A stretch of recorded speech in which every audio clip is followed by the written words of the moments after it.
Welcome to Scare's Wintertime Holiday Safety Training. Hi, my name is Bill Johnson. I'd like to welcome you to the Wintertime Holiday Safety Training. This is just an introduction of what to expect in the class. What I'm going to be doing is covering a number of subjects, and you're probably wondering why I'm selected to do this. I was a fire captain for over 17 years, and I was in the fire service for 30, and every day I'd have to give a class on something.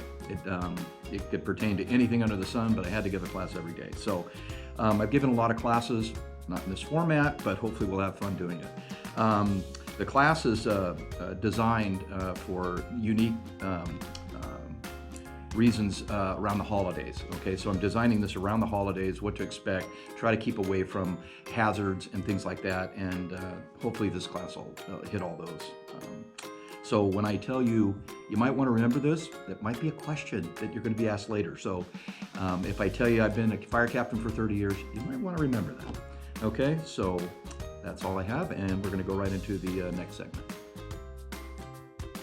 The very first thing I'm going to talk about on the first segment is going to be COVID. COVID's been on everybody's mind through 2020. Everybody's had to adhere to the rules and regulations of it, and we're no different than anybody else. What I want to talk about is, as far as COVID, how does it affect you and in your life and stuff? And everybody's probably knows somebody that either has it or has been locked down because of it. So what we're looking at is COVID. Just a little brief history with it. COVID is a flu, and it does affect the lungs. You might want to remember that. And then it'll affect the autoimmune system, and then if you get it, and you have to go to the hospital and stuff like that, they put you on a ventilator. Not everybody, but they can put you on a ventilator, and they'll give you oxygen too. Most people that are healthy and stuff, they get through this right away. As far as San Diego County, there's been about 81,000 cases. There's about almost 1,000 now have passed. 997 people have passed in San Diego County alone. So it's definitely a flu. It's definitely something that's very contagious, and we have to do everything we can to mitigate it and try to get through this. They are working on a vaccine, and we'll see what happens with that as far as where it goes. So the precautions we talk about. The precautions, we use a mask. We have our little scare mask here. You want to put it over the nose and mouth. And they have found out that believe it or not, the cotton is actually working better than the paper ones. It has more filtering in it, and it's better for you to use that. They're also saying sanitize all the time. If you out in the public, doorknobs, anything you grab, food, anything you get from fast food, anything could potentially have it on it. So they tell you to use a hand sanitizer. It's got to be at least 99% effective. And then they tell you when you wash your hands in a bathroom, hopefully everybody does, do the happy birthday. Happy birthday to you, happy birthday to you, and then finish it. And then that's enough time till we are killing all the bacteria and stuff like that and the virus itself, okay? The last thing we want to do is we want distancing. We want to keep away from people at least 6 feet. Very tough during Thanksgiving and Christmas and places like that, but just be mindful and be aware of it. I think right now in the state they're allowing at least 10 people as a gathering, but still keep the distancing, and then you have a good chance of not getting it. And then travel only when you need to. Okay, they're saying travel, keep it local, only to the food, get food and necessities type thing. So we'll see where it goes, and hopefully this will be mitigated pretty quick. So thank you.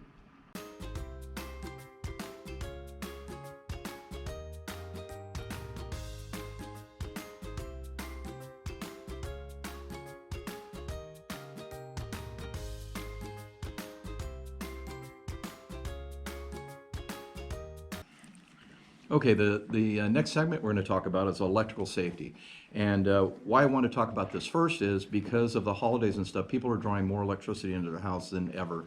Trees, extension cords, all the lighting you put up, inside and out. So I wanted to get a brief overview of how electricity works, and then maybe when you put all this stuff up, it won't be as taxing on your system, and you won't blow something like a lot of people do. So the biggest thing is, where does the power come from? Power comes from the street normally. Either you live in an apartment, a house, a duplex, it doesn't matter. It comes from the street, either on a power pole or it comes underground and into your house or apartment or whatever you live in. And then after it gets to your house, that runs down and into a breaker box, it's called. It's about this big, and you can open it up. And they have, it's called, they're breakers inside, and they have amps. They have 15 amps, 30 amp, whatever. The larger the amps, the more it will run. Like, let's say like your washing machine.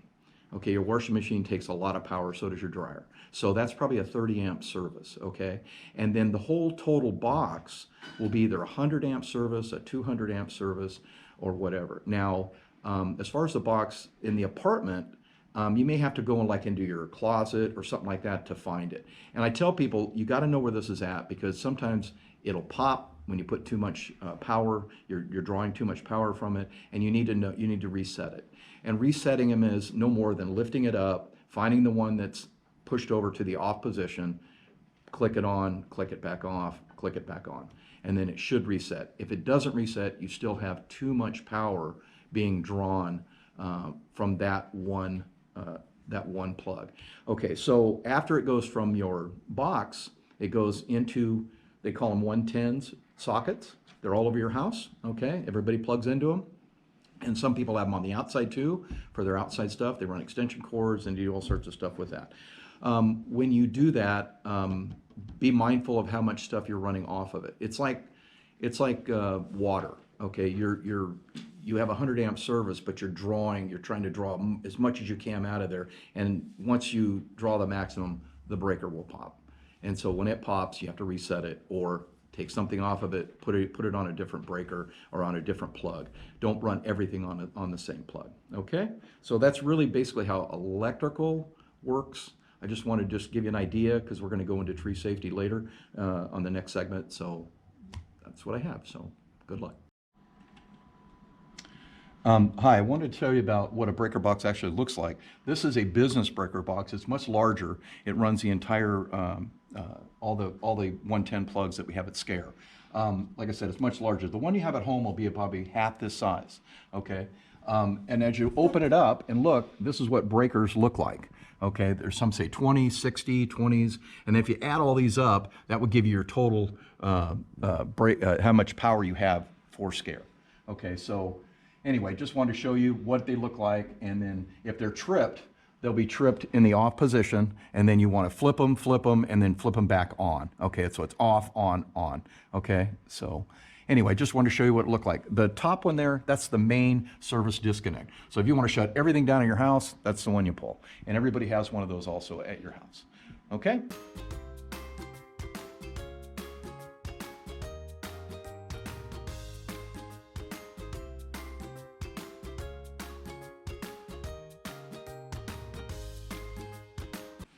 So the next segment we're going to talk about, because the electrical, I want to go right into tree safety. Now, tree safety is one of the biggest things that you're going to do this year. Everybody likes to have a nice fresh Christmas tree at their house, smelling good and everything. Smells up the house real nice. But be careful, be careful, be careful. What you're doing is you're bringing in something that's dead into your house. Okay, so we want to try to keep that thing as fresh and as live as we can throughout the holiday. Okay, we don't want a fire hazard inside the thing. So anyway, what this is going to talk about is how to pick, care for, and decorate a wintertime Christmas tree. Okay, so when we pick a Christmas tree, what are we looking for? We look at it, make sure it's healthy and green. It hasn't been at Walmart for 25 days before I got it. You want to make sure you hit it on the ground and make sure the needles don't fall out of the tree. If they do, the tree's probably a little bit too old. Okay, so you might want to go to another one.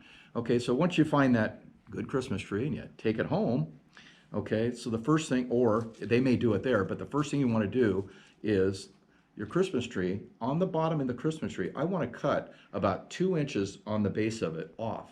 Okay, why is that? Because when they cut it, the sap went down to the bottom, it sealed it.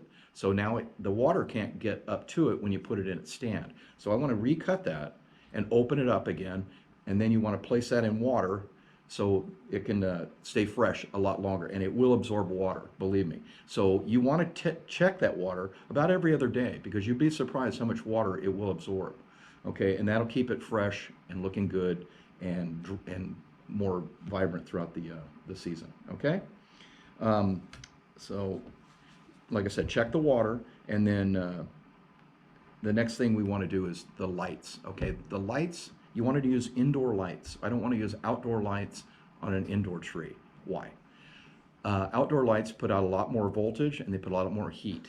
If they do that, you want to use those for outside. Get some indoor lights. The little LEDs and stuff like that, they're very, you can touch them and they don't put out hardly any heat at all. And that'll keep your tree nice and green. It won't dry it out. We don't want to use outdoor lights, as possible. And don't overload them, 12, 13, 14 strands, you can't see the tree. So, a couple of strands on there should be fine. And then be careful when you're using, a lot of people don't use it too much anymore, but I've seen it, tinsel. You got to be careful with tinsel. A couple of things, pets and babies or toddlers. They will ingest that, and that stuff does not break down in their system. You'll be going to the ER if that's something like that happens with your child or your pet. So keep it up high if you have to use it, so they can't reach it or get to it. The bulbs and stuff like that people use, the Christmas bulbs that they use. They're very breakable, most of them. They're keepsakes and they're very breakable. The ones you like, I'd put them up high. And the same thing with a toddler or with animals, same thing. They can break them or they can ingest those too. So be very careful where you put them. Keep everything higher than lower. Okay? Let's see, tinsel, and then, like I said, small children, COVID. Okay, so like I said, when you're done with the tree at the end of the season, you want to dispose of it. They have trash service. If you do take trash service, they'll pick it up for free. Or they have a lot of these areas that you can take your tree and they'll mulch them, which is really good because it's good for the environment. So that should do it on tree safety. Thank you. Hi, just real quick, I wanted to talk about thank you, Elf. I wanted to talk about my extension cords and small cords that you're going to use. This is a standard extension cord you can buy anywhere. It's probably less than $5-10. Okay, so this is what people start out with. They plug this in to the either outside or inside. Okay, so we plug that in. This is always the plug. That little thing right there, that's your ground. You want to try to get extension cords that have grounds on them, okay? Because that's better for everything. If it gets hot, if the ground is a good ground, the breaker will pop instead of a fire. Okay, so we plug this in, hold that please. And then on this end, now I want to add some more stuff, right? So now I'm going to add this to it, right? So now I've got this, because I need my reindeer to light up. So now I've got 2 of these going out, right? Which makes no sense, right? But I do it at home every year. Okay, so now I've got 2 of these going out, and I go, I need a little more. So, my God, I'm going to add this on there so I could have more plugs. So now I've got 1 in the back, and I've got 2 there, and I got a timer. That's great, isn't it? So now I've really got this thing going, right? So the next thing I want to do is I want to add. Now I got to put my reindeer up there, so I got to have 1 more. So this thing gives me 3 more plugs. Okay, so what's happening is every one of these are now filled with something, right? So are you getting the picture? So that's at the end. It's pulling more power. If your breaker can't handle it, it's gonna pop. So if you're gonna plug in a lot of things, feel these things. They're gonna get hot. And if they get too hot, put them on a different line. Your main line here, add a couple of different main lines and put them on different 110s throughout your house, especially on the outside, okay? And on the inside, because that's more important, okay? So be careful when you use just 1 line and you want to throw a lot of stuff on it, because it's like I said, it's pulling more power, and this thing will only give you so much, and it's gonna pop, and you're gonna have to plug more of these in, okay? So that's what I wanted to tell you about. Thank you.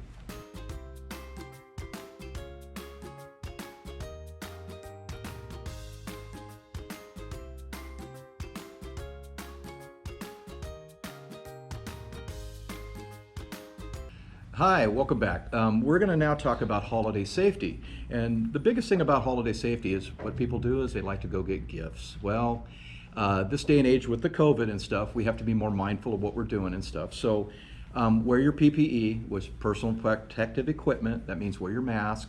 Try to stay, 6 feet away from people if you can. And, just be mindful of how many people are around you and stuff, and what you're touching. That's a good thing too. So while you're shopping and stuff, you want to with your cash and things like that, you want to try to keep your cash in something safe in front of you, either in your purse, in front of you. I keep saying in the front of you. I know a lot of women like to wear their purses on the side, but it's better if you can sling that thing in front of you. Then nobody's going to bother with it. If you have it on the side and you left it open inadvertently, somebody could pick that very easily. Okay, with men, I know they have wallets in the back. They can be bumped and they can be pickpocketed very easily. So what I tell most of the men is take your cash and your credit cards and put them in your front pocket, and then just leave your wallet in the back if you want it, or leave it at home, if you don't need it. That's the best thing. It's hard, very, very, very difficult to get anything out of your front pockets without you knowing about it. Okay? Then, like I said, watch out for your credit cards and your credit card purchases. When you get anything during the holidays, get a receipt. I don't care if it's online or if it's at any store, get a receipt. Gas station, get a receipt. Because what people are doing is, if you don't get a receipt or something like that, they're trying to scam you in some way, shape, or form, and trying to get your number basically. So you want to make sure that you can adhere. If the bank ever has a question, you can go back and say, I've got a receipt, and here's what I bought. I didn't buy that $10,000 TV, I bought a $20 gift for my husband. Okay? So anyway, so watch your credit cards and keep them in front of you. Like I said, front is always a good thing. Okay, so when you get all your gifts, and let's say you're going back to your car or your vehicle of any kind, and then you think, oh, I got to go get one more gift. So what do you do with them? The best thing to do is put them in a trunk. If you don't have a trunk, and a lot of people don't, put them in the back seat if you have a back seat, and then on the ground itself in the back seat. And then I tell people to carry a towel around with you or a blanket, and then throw it over it, and then you can leave out of sight, out of mind. If somebody sees it, they're going to want it. And I hate to say that, but that's the way it is in the real world. So you have to be careful of where you're at and things like that. Another big thing is where you park. A lot of people park in these parking structures, sometimes and it's getting darker earlier, so that gives people more of a chance to take advantage of you. So if you have to go back there and stuff like that, especially ladies and women, be careful of people stalking you, trying to get your gifts or whatever. I tell people, have a whistle or have something to where if something happens, you can alert somebody around you. Okay, so just be careful when you're walking around alone, and try to walk in crowds if you can. When you go, and then if you're really not comfortable, maybe you can ask even the store person to walk you out. If you're in that kind of situation where you can do that. But just like I said, be careful when you're moving around, because most of the time during the holidays you're going to be moving around at night. Okay. Let's see. Like I said, so park in well-lit areas if you can. That's the biggest thing. And like I said, lock your car every single time. Okay.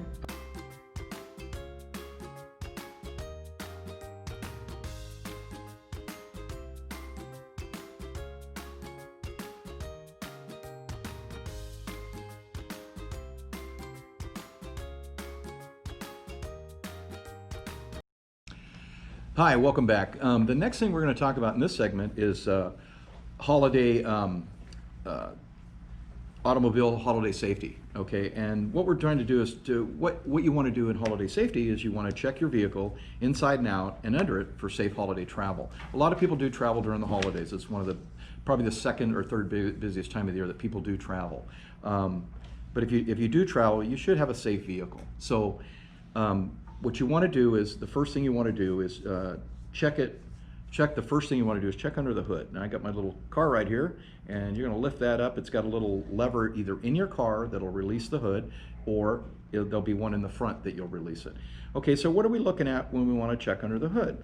Biggest things is we want to look at checking under the hood. We want to check you want to check your oil, your radiator, You make sure you have radiator fluid. Those are the two biggest vital things. The oil is the blood of your car.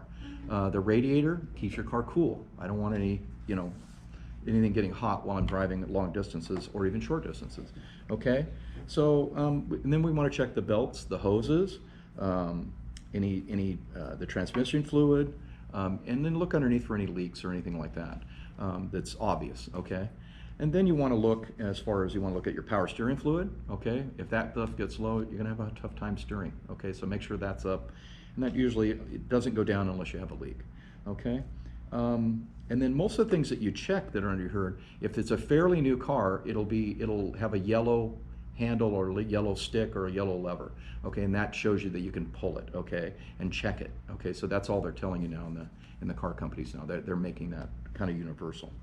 Okay, so anyway, that's pretty much under the hood. That's what you want to check. You check your, like I said, your belts, your hoses, your radiator fluid, your oil, your power steering fluid, and your tranny fluid. You can check all those, shut the hood. Oh, and your battery. Don't forget about your battery. Okay, your battery definitely needs to be up and charged. It takes about 13 volts. I know that doesn't mean much to most people, but that's what it takes to actually turn over your engine. Okay, so if it's low or it's get a new battery. Don't mess with them if you can. Okay, so anyway, so that's under the hood. Okay, so the next thing I want to do is check the outside. Okay, so the outside, what I'm looking for is I'm looking pretty much the biggest thing I'm looking for are the tires. Okay, I'm looking for the tires themselves. The tires, you want to make sure they're all up, and on the sidewall of the tire itself, it'll have a number, and it'll say anywhere from 32 psi to 44 psi is normal for most cars, okay, and some trucks, but light duty trucks. But then as you get heavier, that psi, that's what the psi means is that's the pounds per square inch, remember that goes into the tire itself, the air, okay? So once the air is inflated to that, what is recommended on the side of your sidewall, make sure they're all the same and universal. You don't want to put 20 pounds in the back and 30 pounds in the front. It's going to ride really spongy, okay? Or you don't want to overinflate them, ride really stiff. So right at 32 is usually a pretty good one, but read the sidewall of your vehicle. And don't forget about the spare, okay? A lot of people say, oh, it's underneath, don't have to worry about it.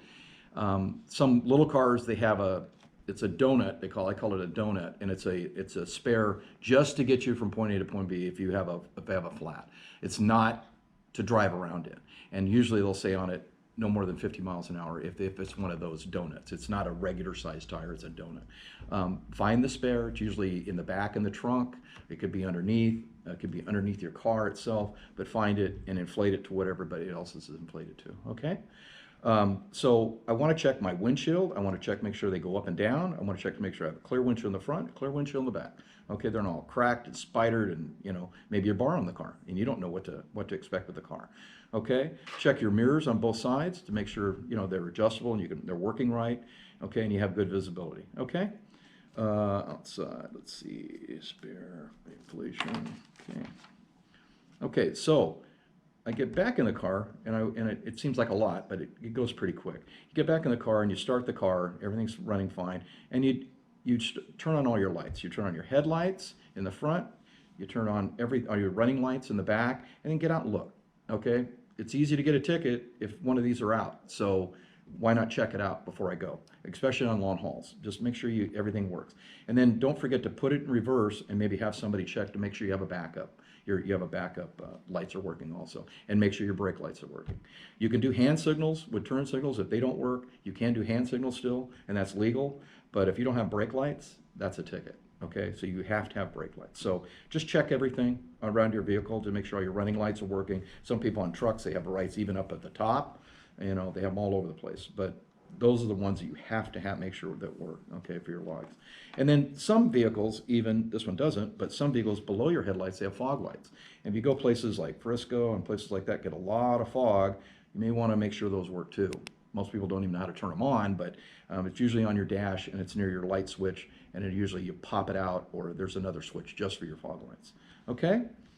So let's see. Okay, so I tell people keep your car clean, because a clean car, believe it or not, is less likely you're not going to get hurt. If you are involved in an accident, maybe even not your fault at all, and there's a lot of stuff in there, it's going to hit you, and then you're going to cause more damage to whatever you're running into. So you want to keep it clean. I don't want things running around in the air while I'm upside down. You know, you just keep it very clean, and then that way it's a little easier to maintain, okay? And they say a car goes faster when it's clean, believe it or not. So let's see. Make sure everybody, if you're driving, I don't care if you have 20 people in your car driving a bus or whatever, you're responsible for everybody in that car. You can be sued if you didn't take the liability as far as making sure everybody is buckled up and kids are in the right, my brain. The child seat? Yeah, a right child seat. So yeah, so you got to make sure they're in the right child seat. I know that's based on, in the state of California, it's based on their weight. Some kids are 3 years old and they weigh 40 pounds. Some kids are 3 years old and they weigh 15, 20 pounds. You know, it just depends on your child, but most parents look into it and they know what, as far as what they do. And sometimes they have to face forward. Sometimes they can face back. They have to face backwards, and they have to be in the back seat. They have a switch on the passenger side where you can put them backwards and you can turn off the airbags. Okay, and that's a good point. The airbags on new vehicles are all over the place. They're on your, they call them curtain airbags that go down on one side. You have airbags that come through the steering wheel itself. They have multiple airbags in the back for passengers. You can have as much as 9 airbags. I think my wife has a Yaris, and I think it has 8 in a Yaris. So, so you're gonna have a lot of stuff. But I've seen what airbags do to people. It's not pretty. It'll black your eyes, and it'll hurt you. But it's better than being the latter. So, so you know, don't mess with them at all. You know, that's not a part of what you mess with. But there's just one of the safety things that they put on there. Okay. Try limiting or not doing at all texting, and then hands-free phone, okay? Get a little hands-free device. They're very cheap now. A lot of the cars now are building them in to where they just come right. As soon as you answer, you marry them to the system that's in the vehicle, and you can answer them right there. Hands-free, okay? Because like I said, you're responsible for everybody in the car. If they get hurt, that's a problem, okay? And some of those kids or children may not be yours, and their parents are going to be after you. So let's see. So we checked everything on the inside. We checked everything on the outside. Now we want to go underneath and check everything underneath. And what am I looking for? I'm just looking for leaks. Looking for oil leaks. I'm looking for tranny leaks, and I'm looking for rear end leaks. Okay. And if you have any of those of any extent, it's going to get low. Your oil's going to get low, and something's not going to work right. So just checking for that. And a lot of people run things over. They don't even know what's underneath their car. So they just keep going. And they go, "What is that noise?" Well, the problem is you got something underneath your car. So look underneath there and drag it out if you can, or whatever, and just check it out and make sure, and just get it out of there, basically. And then the last thing I was saying, check your brakes. When you want, just check them, make sure they're working right, especially if you borrow the car or something. Make sure they work, okay, because that's a big thing. And then, like I said, you have brake fluid, check the brake fluid to make sure that's up, and that's all that it may be, but it could be more, so just, that's a big deal. That stops your car. Know where your insurance and registration's at, okay? Why? Because police officer, when he pulls you over with that taillight out, he's going to want to know where's your vehicle registration and your insurance, okay? A lot of they accept the ones that come on your phone now. You can take a picture of it. Here's my insurance and registration. I think you have to have a copy of that. So just know where it's at in the car. Like I say, especially if you borrow the car or whatever. But I put mine in a plastic bag, put it in my trunk, in my glove box, and I know where it's at all the time. Okay. And then drive safe. Drive the speed limit. Okay, guys. It takes a long time for every time you go over 5 to 10 miles an hour. It takes more than 200 feet to stop that vehicle. More. So if you're going 60 miles an hour, how many feet is that? You know what I mean? And you're in rush hour traffic, and we're holiday, we're trying to rush to get to places. Just slow down. That's the biggest thing I can tell you. I've seen some hellacious wrecks, and you don't want to be a part of that. Hi, we just wanted to give you an idea about opening the hood, and we've already opened it. He's got a cable in there that pulls it, and then this thing opens up. He's got a lever right here that you pull that, and then the hood will open. Okay, once we're in the engine compartment, okay, the things I want to check. Remember I said it was in yellow? So I want to pull that. That's the oil dipstick, okay? And then if I have to add oil, I pull this here, and then that adds the oil right into the crankcase itself, okay? windshield wiper fluid, power steering fluid, okay, and then battery. The battery is pretty important. Always keep a charged battery really well, and then what you're going to see if you got a battery that's discharging too much or making too much power, you're going to see that green stuff. Okay, so what you want to do is pull those off, clean it real well, put them back on. If you continue to get that, your battery's probably going south. Okay, so you're probably going to want to change that out. Okay, over here is your brake fluid. That's what that goes into. It's just a cap. Okay, and then I'm not sure what that is. And then let's see, and then your radiator. You don't put water usually directly in the radiator. It usually has a fill, and it looks like his is right here. And then you pull that, you add to this. Don't open this up. Most of them you don't want to open this up. It's really super hot. They usually have a reservoir. You add, if you're low, you add to the reservoir itself. Okay, so that's pretty much what's in the engine compartment. And then try to keep it clean too, because I mean a clean car is easier to work on than a dirty car, believe me. Okay. Fog lights. Oh yeah. Oh, okay. So we talked about the fog lights. He's got fog lights way down here. They look very small and very not used very much as far as around in San Diego. But if you're in coastal areas and stuff like that, you hit these on. What they do is they put light on the ground so you can see. These are more up in the air, but this throws it right in the ground in front of you so you can see, and it cuts through the fog. So if you're in an area where it does have a lot of fog, use them. Okay. Hi, we talked about PSI, and that's something I want you to remember and learn what it is. It's the air pressure you put in your tires. Okay, so and if you open your door and on the inside, there's a tire and load rating information. You look at your size of your tire, and then it'll tell you what PSI pressure that they want on here. 30 pounds cold, and then this one's, yeah, it says 30 PSI, and then the spare, there it's up to 60. Okay, so it could be different for the spare, so that's good to know. Okay, so that's where you find it, okay?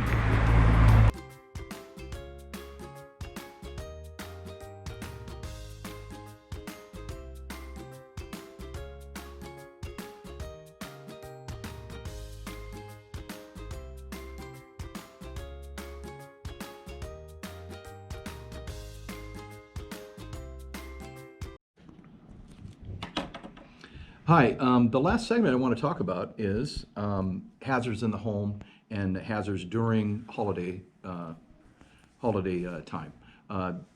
You have more stuff in your house, you're decorating more, you have more of a chance to trip over things, you know, extension cords, rugs, things like that, because you're decorating so much more outside and inside.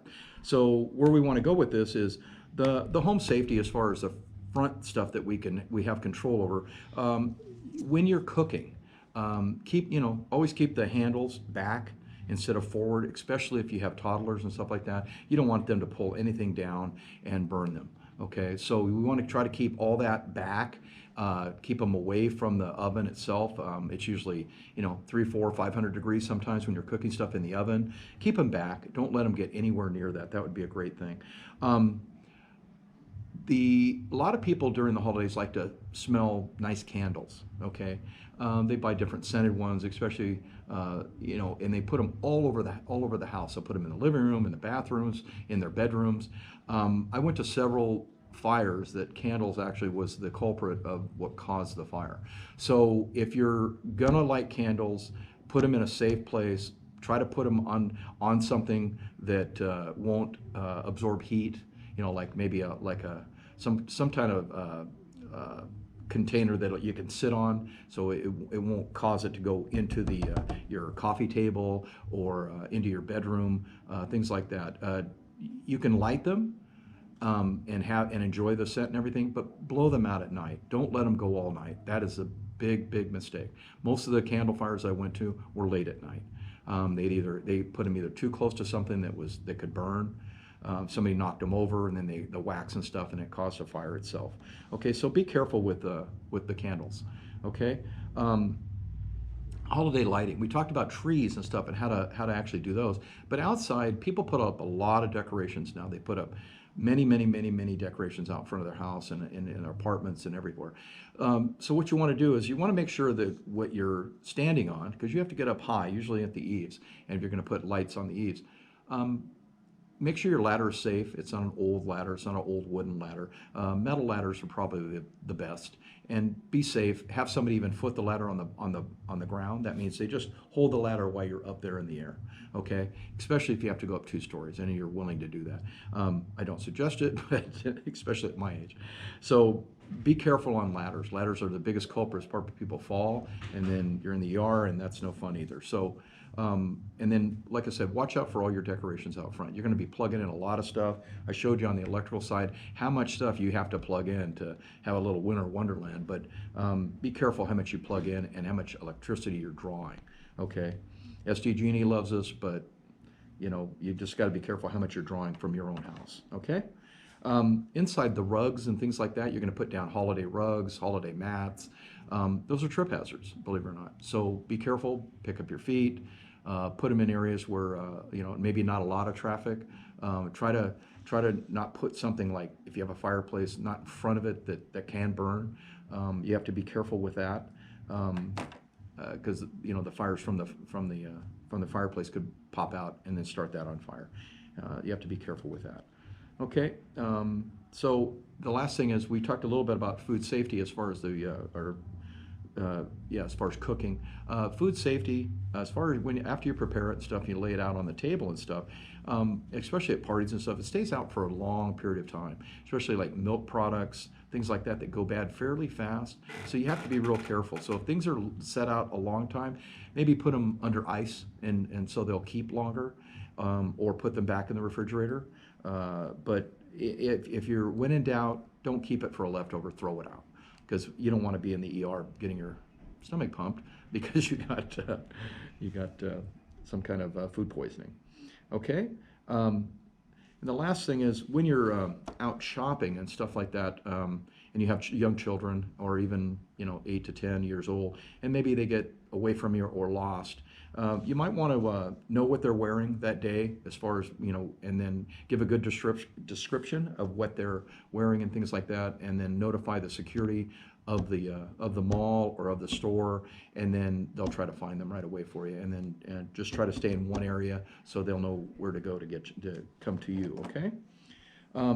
The last 2 things I want to talk about, if you don't already have it, this is a smoke alarm, okay? You want to put smoke alarms usually not too close to the kitchen, usually in the living room area, down your hallways, and in every bedroom, okay? I mean, this smoke alarm, it's a combination smoke alarm. It's a CO and a smoke alarm itself, okay? CO is like for gas, the natural gas and stuff like that, the odorless and colorless gas that you can't smell. And the smoke alarm will pick up any smoke, or sometimes even a candle, but it's very rare on a candle. But this is the kind you want to get and you want to put in. Like I said, don't put them too close to the kitchen, because people tend to make a lot of smoke in the kitchen and nothing's really on fire. Just you burn it or whatever, and it'll go off. So you don't want it too close. So put it in your living room, down the hallway, and in every bedroom, especially in children's bedrooms. You want these in there. Okay. And then the last thing I want to talk to you about is this fire extinguisher. This is called a 2.5 pound fire extinguisher. It's pretty light. You can handle it pretty easily. And what you want to do is you want to make sure when you buy one, open the box and just check to see if it's in the green. Okay, that means it's charged and it's ready to go, and I can use it at any time. If you don't know how to use an extinguisher, it tells you right here the instructions how to use it. How you pull the pin, you get about 6 feet apart from where you're trying to put the fire out, and you squeeze the lever, and the product will come out. You don't have to discharge the entire product. But once you use these are usually a throwaway, okay? Some of the larger ones you can take back and they will charge them again, okay? This is considered an ABC. It'll put out paper, liquid such as gas, and then electrical fire. So this will do 3 things. It'll ABC, okay? So that you want to get at least an ABC. They make an ABCD, but that's more like for magnesium and things like that. So just make sure it has at least those 3 things, an ABC fire extinguisher, okay? And then keep at least a couple on or near your house. You want to put, I would put one, if you have a regular house, put one in the garage. I would have one close to the kitchen, and then maybe in your pantry, if you have a pantry, put one in there, and then know where they're at, and then look at them periodically and make sure they're charged and they're not discharging. They'll last quite a long time without any kind of maintenance at all, and just hang them in a real easy place to get to, and so you can get them when you have a problem. Okay, and I want to thank you for holiday safety. Hi, and in closing, I want to thank you for listening to Scare's Wintertime Holiday Safety, and I hope it was informative and fun.